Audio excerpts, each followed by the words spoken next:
আজই ডাউনলোড করুন আর এনজয় করুন আপনার পছন্দের শো।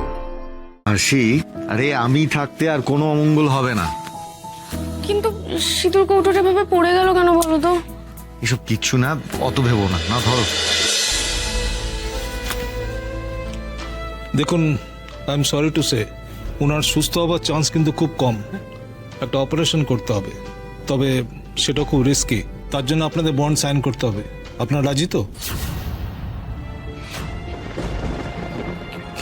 কি বলি বলুন তো?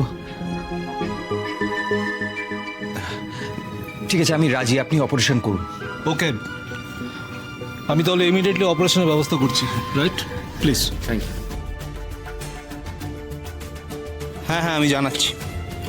সাক্ষজিৎ বাবু, হ্যাঁ, কিছু কিছু কি জানতে পারলেন? গুন্ডাগুলো মারাত্মকভাবে ট্রেন্ড, ওরা কিছুতেই মুখ খুলছে না। তবে আমরা আমাদের তরফ থেকে পুরোপুরি চাপ দিয়ে যাচ্ছি।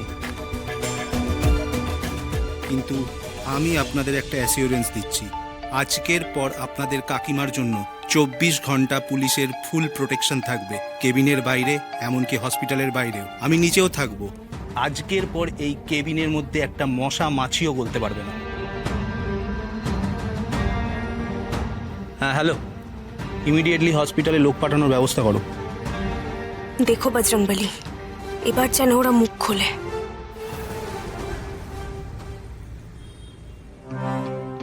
পারলাম না মম, এত চেষ্টা করেও আমরা সাক্ষ্যজিতের কাকিমাকে মেরে ফেলতে পারলাম না। তারপর তো শুনলাম সাক্ষ্য নাকি ওর কাকিমার ট্রিটমেন্টের জন্য অনেক বড় ডাক্তাররা নিয়েছে, জানো তো? হোয়াট আর ইউ সেইং মম? কি বলছো কি তুমি? এটা যদি হয় তাহলে তাহলে এক্স্যাক্টলি, আমিও তো তাই ভাবছি। যে তাহলে মম, তাহলে তুমি এক্স্যাক্টলি জানো কি হবে? ওই সাক্ষ্যজিতের কাকিমা যদি সত্যিটা সবাইকে বলে দেয়, তাহলে সবাই এটা জেনে যাবে যে ড্যাডের প্রথম পক্ষের স্ত্রীর ছেলে হলো সাক্ষ্যজিৎ চ্যাটার্জি। আর তারপর এতদিন ধরে আমরা যে এত বড় এম্পায়ারটা বানিয়েছিলাম, সেখানে কিন্তু সাক্ষ্যজিৎ ওর নিজের ক্লেম রাখবে। আমরা যে পাওয়ার, যে মানি, যে ফেম সবকিছু এনজয় করছিলাম, সেটার মধ্যে কিন্তু সাক্ষ্যজিৎ ওর নিজের ক্লেম রাখবে, ও নিজে ভাগ বসাবে তার মধ্যে। Mom, you have to do something. বুঝতে পারছি যে কিন্তু তুমি তো জানো এই মুহূর্তে দেবশ্রীর সিকিউরিটির জন্য পুলিশ 24 আওয়ার্স প্রোটেকশন দিচ্ছে। এই মুহূর্তে দেবশ্রীকে মারার প্ল্যান করলে ভীষণ বড় রিস্ক হয়ে যাবে। নো, যে না। আচ্ছা মম, আমার মাথায় একটা প্ল্যান এসছে। আচ্ছা ধরো, এই সাক্ষ্যজিতের কাকিমা সে সুস্থ হয়ে গেল, তার জ্ঞান ফিরে এলো, তারপর সে সবাইকে সত্যিটা বলেও দিল। কিন্তু তারপরেও সাক্ষ্যজিতের যেন কোনো লাভ না হয়, সেই রকম একটা ব্যবস্থা করলে ব্যাপারটা কেমন হয়? What do you mean? ভেবে দেখো, সাক্ষ্যজিৎ চ্যাটার্জি যদি না থাকে, তাহলে পুরো সম্পত্তিতে ক্লেম করার আর কেউ থাকবেই না। আমার মনে হচ্ছে এই মুহূর্তে এই প্ল্যানটাই একদম ঠিক। কারণ সাক্ষ্যজিতের কাকিমাকে পুলিশ প্রোটেকশন দিচ্ছে, সাক্ষ্যজিৎকে তো আর প্রোটেকশন দিচ্ছে না। তাই সাক্ষ্যজিতের উপর কোনো অ্যাটাক হলে সাক্ষ্যজিৎকে কে বাঁচাবে? কেউ বাঁচাতে পারবে না, কেউ না।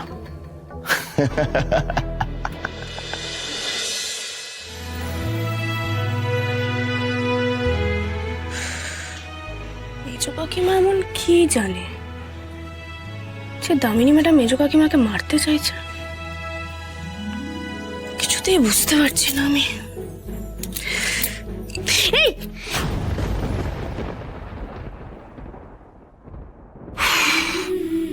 ভাগ্যিস তুমি ধরে নিলে, নাহলে অমঙ্গল হয়ে যেত। আরশি, আরে আমি থাকতে আর কোনো অমঙ্গল হবে না। কিন্তু সিঁদুর কৌটোটা ভেবে পড়ে গেল কেন বলো তো? এসব কিচ্ছু না, অত ভেবো না। না ধরো, ধরো। এত ভেবো না, কিচ্ছু হয়নি আমার।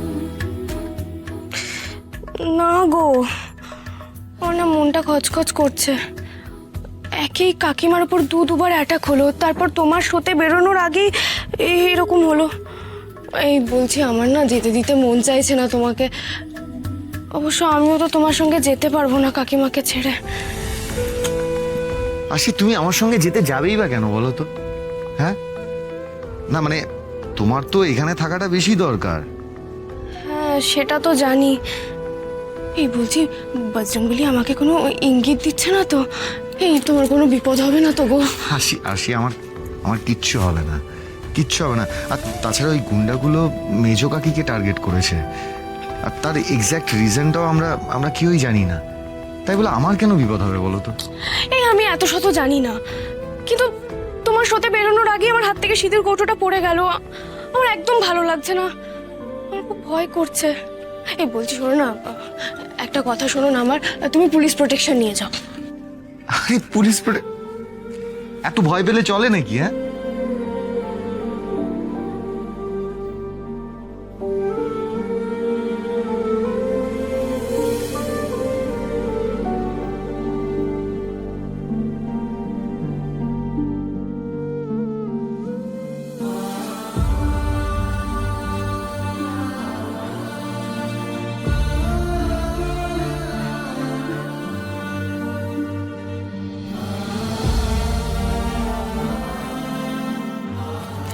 আচ্ছা তুমি এত ভয় কেন পাচ্ছ? হ্যাঁ, আমরা দুজন তো এখন এক হয়ে গেছি, আমাদের দুজনের কেউ কোনো ক্ষতি করতে পারবে না। তবুও পুলিশ প্রোটেকশন নিলে কি অসুবিধা হবে? কেন বুঝতে পারছো না আমি কোন গ্রাউন্ডে পুলিশ প্রোটেকশন নেবো বলো তো? কারণটা আমি কি দেখাবো? দেখো, ওই গুন্ডাগুলো তো মেজো কাকিকে অ্যাটাক করেছে, মারতে চাইছে, কিন্তু আমাকে তো কিছু করেনি। আর তাছাড়া শোতে তো আমার সাথে বাউন্সার থাকবেই। কিন্তু আর কোনো কিন্তু নয়, তুমি দেখে নিও, আজ রাতে শোটা করে সশরীরে তোমার সামনে এসে দাঁড়াবো। কাম কাম, কোনো ভয় নেই, ঠিক আছে? এই দেখো, আর 1 ঘন্টা বাকি আমার বেরোতে। হ্যাঁ, আমি তো সবকিছু গুছিয়ে রেখেছি, তুমি একবার চেক করে নিও। আরে তুমি যখন একবার চেক করে নিয়েছো তখন আমার আর চেক করে দেখার কোনো মানে হয় না। এখন অন্য কিছু কাজ আছে, সেগুলো সেরে নি। দাও,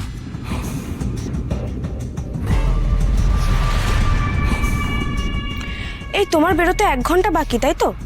হুম।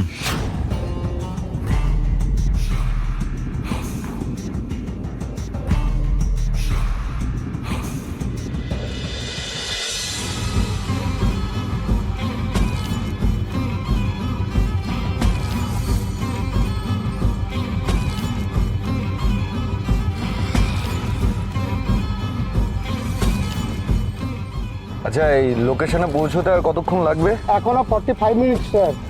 ওকে।